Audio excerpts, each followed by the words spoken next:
Alright guys, a quick one.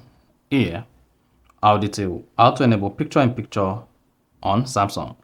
So if you have a Samsung Galaxy phone and you want to turn on or enable picture-in-picture on your phone, then here's a video for you.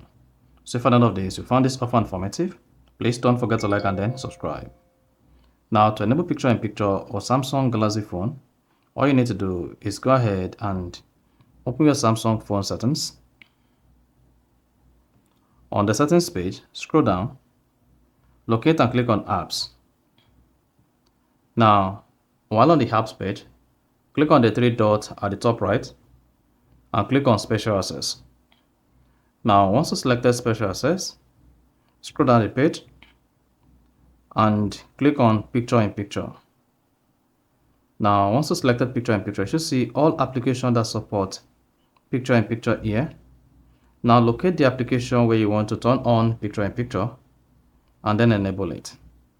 Then once enable picture in picture on all the application, now when next you are watching media or video on the application, you'll be able to watch the video on the small screen or still watch the video when you exit the apps page. So that is basically how to turn on or enable picture in picture on Samsung.